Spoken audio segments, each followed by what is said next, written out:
In today's video, I'm taking on something a bit different. I travel Britain's iconic West Highland line, the most stunning in the country, up to the gateway to the Scottish Highlands, Fort William.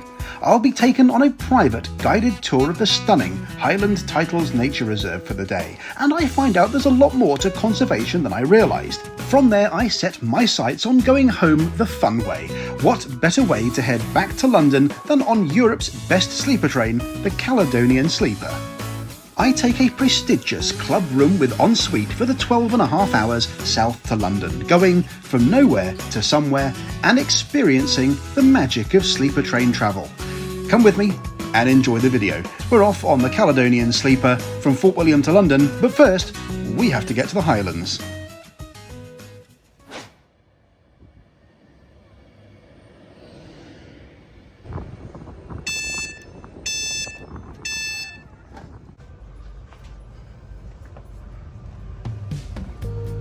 The train journey up to Glasgow is pretty special, through the iconic Lake District at speeds of up to 125 miles per hour, and I arrive into Glasgow with over an hour to spare until my next, and even more spectacular train trip.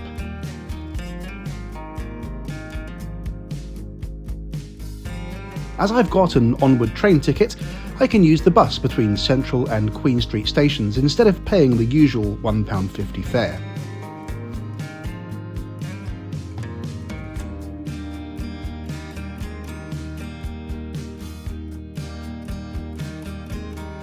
I also discovered this cute little cafe to kill an hour between the trains opposite Queen Street. I do recommend it.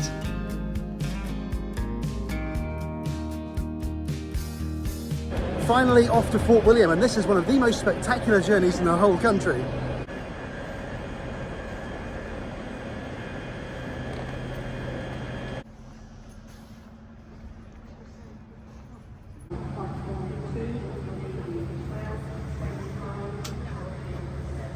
The train from Glasgow to Fort William uses the same West Highland line as the sleeper to London, which we'll be checking out later in the video, but it's quite something to see it in the middle of the day in summer. It is a stunning route, but a little knowledge will tell you the landscape isn't as healthy as it should be, thanks to over-farming and poor land management.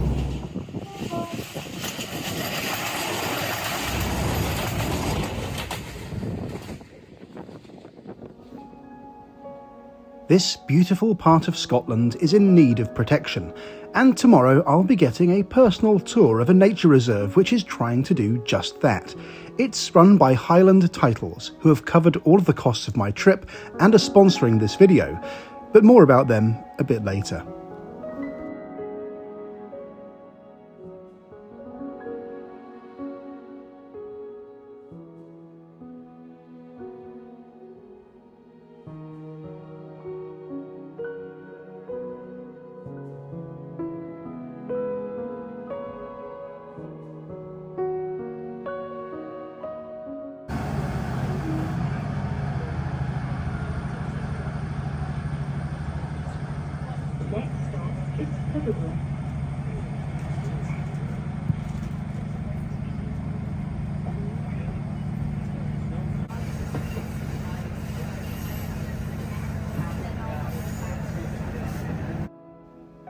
Our trip takes nearly 4 hours to cover the 122 miles through the Highlands.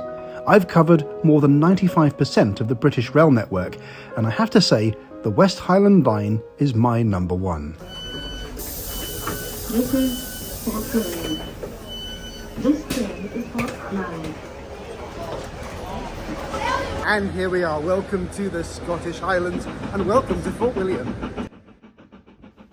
Many people come to Fort William for the Jacobite steam train, famous from its appearance in Harry Potter. There's more to do in Fort William than just that. For a start, it's the gateway to much of the Highlands and Ben Nevis, the UK's highest mountain.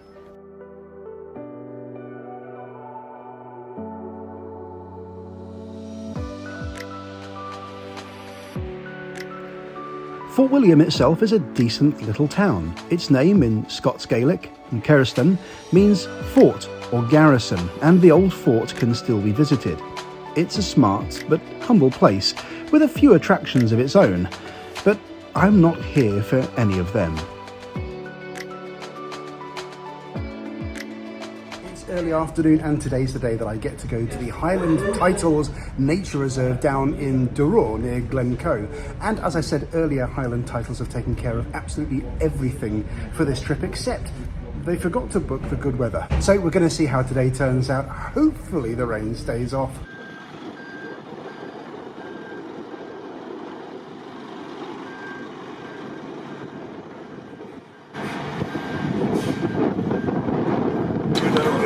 I need to get off at the Duror Nature Reserve at the Duror, down the track road end. Oh, yeah. Got it, thank you.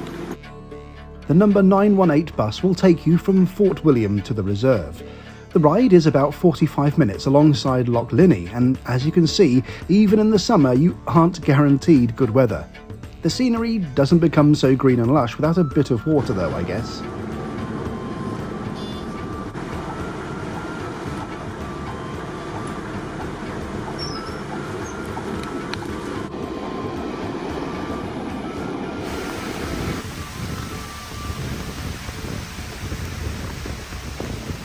It's a wet one.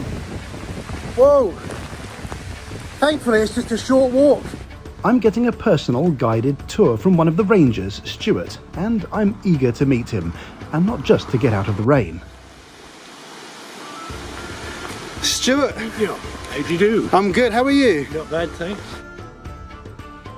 Stuart's worked here for some time, so I figured it would be good to let him explain what the reserve actually does. Last year was our 16th birthday, so that's about how long we've been going, probably a year and a half before that. And I've been with them for 12 years this month. We've taken some very tired old land and turned it into a very successful nature reserve with over 12,000 visitors last year. And we came out with a special award from TripAdvisor. We're in the top 10% worldwide as a nature reserve.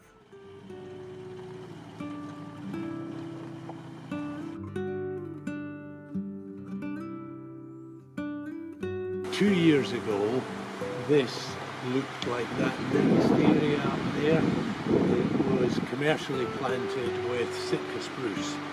Horrible straight lines, too close together, so the ground is completely paved. It's now been planted out with nice native trees that should be here. I hadn't really realised how damaging commercial planting is.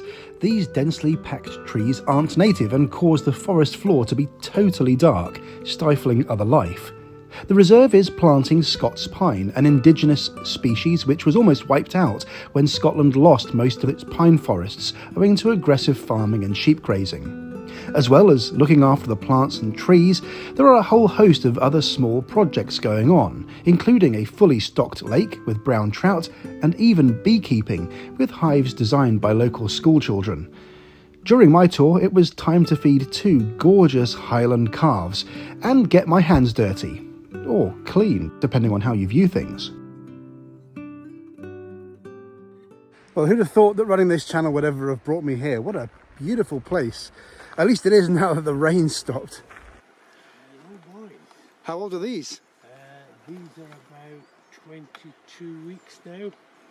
Beautiful things. Ewan and Andy. Ewan and Andy. Yeah.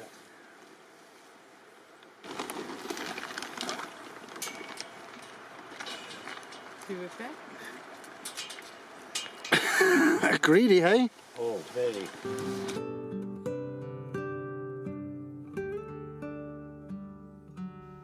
In my 38 years, I have never seen a hedgehog in the wild before, but Stuart and the team are here trying to change that, with some success too, by rescuing some of these sick and injured creatures.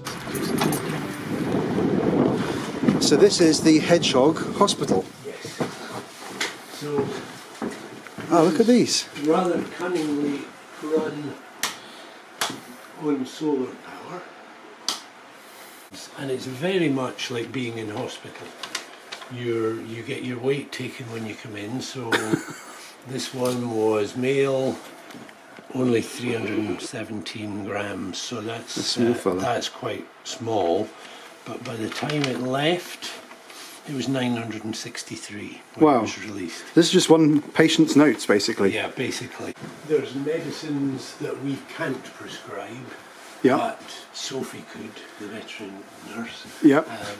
And if it's anything really involved, they go to Crown Vets anyway. But there's things we can do, and there's certainly things we can do once we've got the medicine.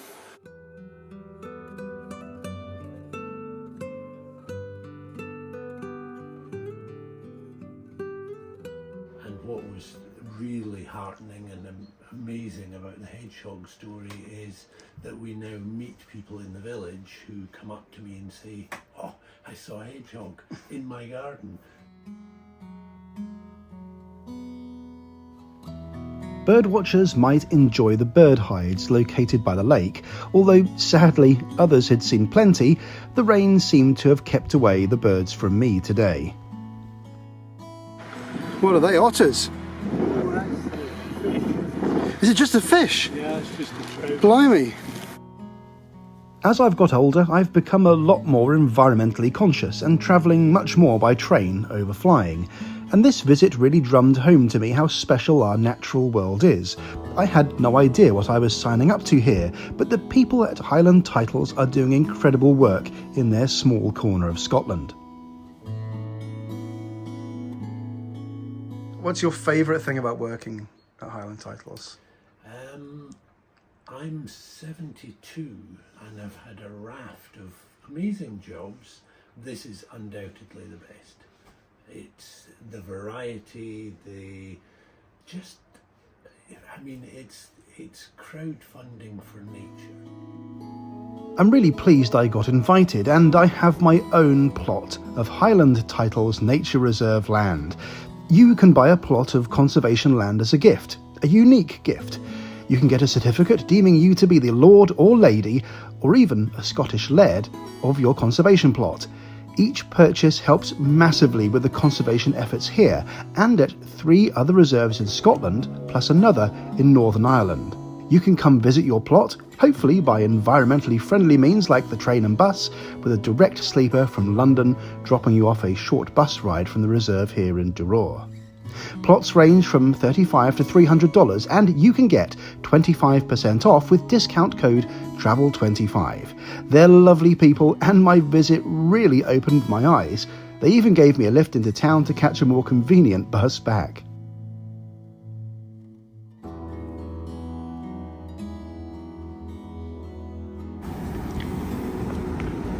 It's time to head back to the station, and yes, we're taking the Caledonian Sleeper back down to London.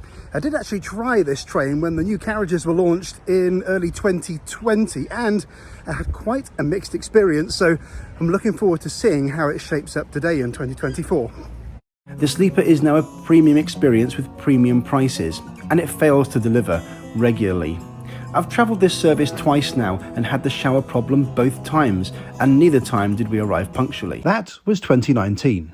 It's now 2024, and we're 5 years on from the introduction of the new Caledonian Sleeper trains. So I'm excited to give them another go and see if the teething problems have been ironed out. Our journey from Fort William to London will take 12 hours and 10 minutes.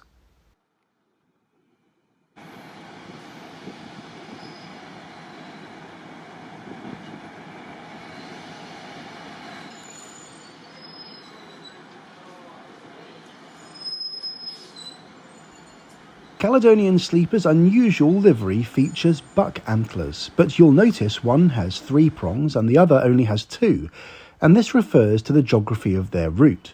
The 3 branches of the Highland Sleeper, Fort William, Inverness and Aberdeen, and the 2 lowland routes to Glasgow and Edinburgh.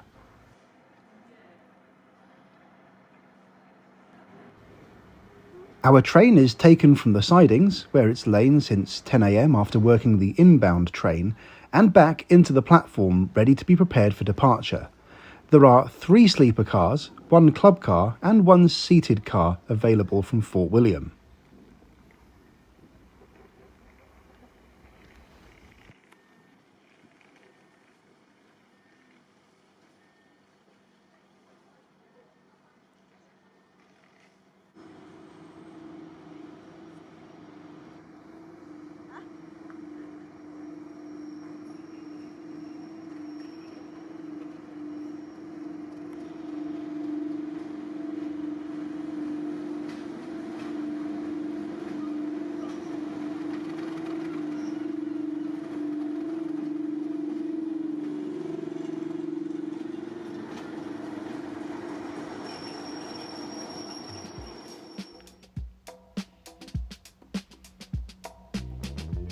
Fort William Station is rather unremarkable in and of itself, although their second-hand bookstall lying completely unguarded in the waiting room reminds you that you're quite some way from London. Passengers in sleeper cars have the option to wait in the lounge, which is a pleasant enough place to spend half an hour prior to boarding, and there's an opportunity to grab a drink and a snack. You can also check in here for the sleeper and get straight on board once the train is ready.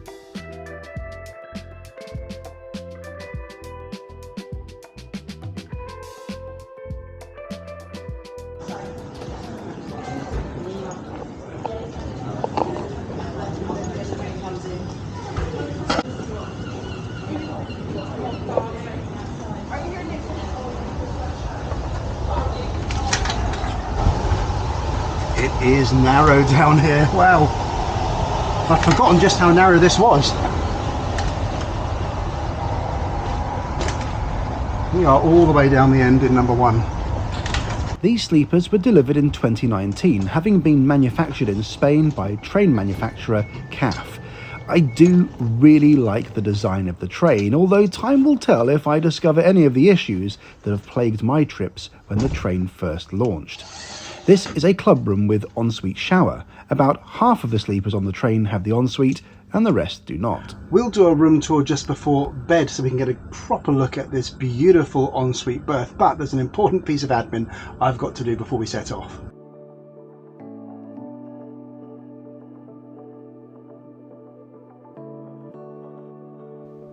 Each club sleeper comes with 2 chocolate bars and an amenity kit featuring an eye mask and earplugs, plus the all-important breakfast pre-order menu, which needs to be handed to your host or left on the outside of your door.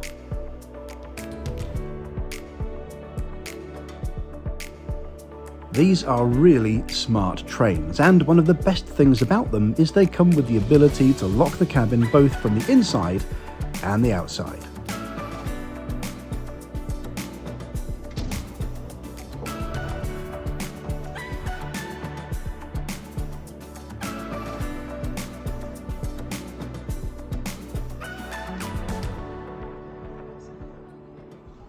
This is the club car, the beating heart of the train, and where you can grab a tea, coffee or something a bit stronger and eat a good meal. I really do recommend eating on board. It is not cheap, but it breaks the journey up, and much as the sleepers are very nice, it's preferable not to spend the whole journey cooped up in one. Let me know in the comments what you'd be ordering from the menus here.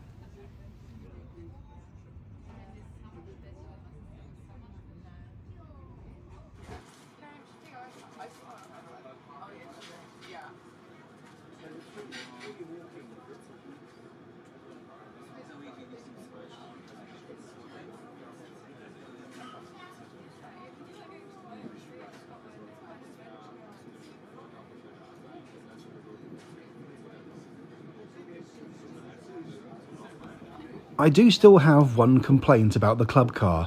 The stools are way too small and too close to the side of the carriage to be comfortable. This seems like an obvious design flaw, and if you're any taller than me, you will really struggle. Well, cheers, and here's to hopefully a great journey to London. Oh, I love this line. I've pushed the boat out and gone for 3 courses, starting with paprika tiger prawns and following up with a special of braised pork and caramelised apple. The food is all prepared on board and it was delicious, and the scenery isn't bad either.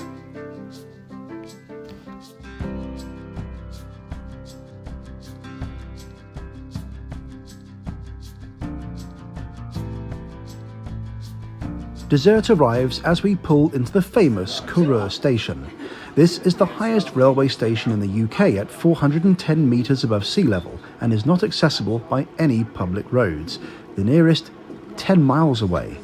As you can imagine, the station is a popular drop-off point for hill walkers.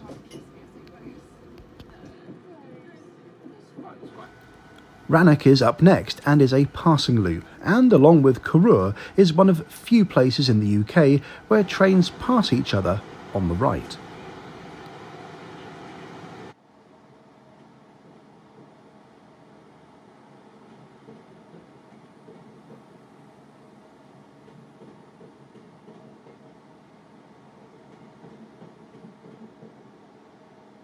A swift Bailey's on the rocks completes my evening in the club car, and it's back to the sleeper room for the night.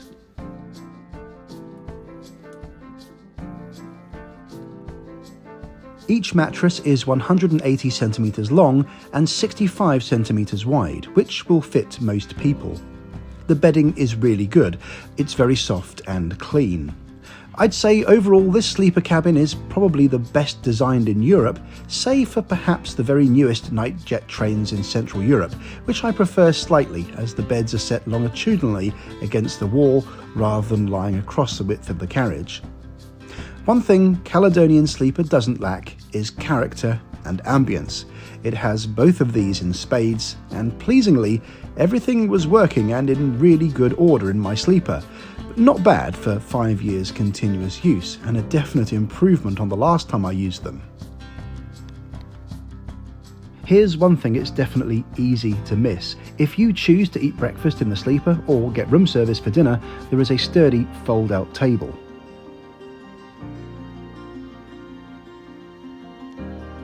The ensuite toilet and shower is small but cosy. I do like the way the loo roll can be folded away with the rest of the toilet to save it getting wet when the shower is in use. Towels and toiletries are provided, and the shower was hot and had really good pressure. If you choose a classic non-ensuite cabin, the good news is the communal toilets are still very good. But the bad news is there is no shared shower. Lounges at Fort William and Euston do have complimentary showers though, so you can use them before or after your train.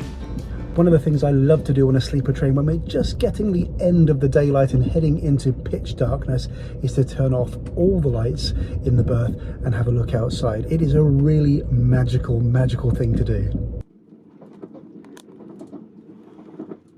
Being one of my favourite journeys, this is one I've made several times before, and Upper Tyndrum just before 10 PM is my cue to turn in for the night. In a few hours in Edinburgh, while I sleep, we will join with the Aberdeen and Inverness portions to form a mammoth 16-car consist down to London. The two Class 73 electro-diesel locomotives hauling us will be replaced at Edinburgh by a single electric Class 92 for the remaining distance.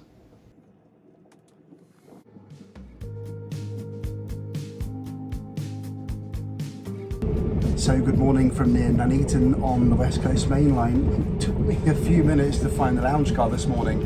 All of the carriages of this train get swapped around in Edinburgh, and I turned right as I did last night and found the end of the train. So it took me a couple of minutes to come back here. But there's nobody else in the lounge car for breakfast yet, which is a bit strange. I've chosen a slightly lighter option of blueberry pancakes for breakfast after my hearty dinner last night. It's still a good way to start the day, and we're to arrive in London at 8 AM sharp.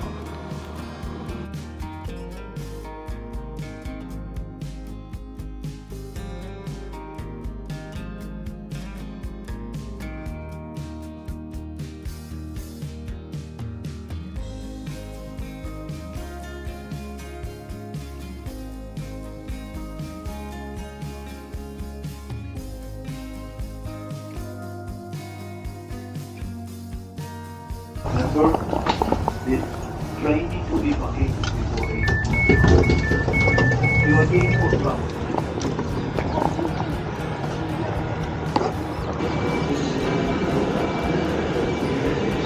And there we have it, we are at London Euston just about 12 hours after we left Fort William. And we're in London, comfortably rested, on time and showered. I love sleeper trains, and it feels really good to take the responsible option to Scotland instead of flying.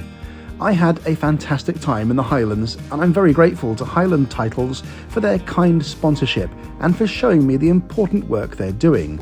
The reserve is real, staffed by real and wonderful people, and you can feel part of it as much as I did. Don't forget your unique gift. Titles and plots range from $35 to $300, and you can get a 25% discount by using the discount code TRAVEL25. Thank you so much for watching, and I will see you in the next video. Bye for now.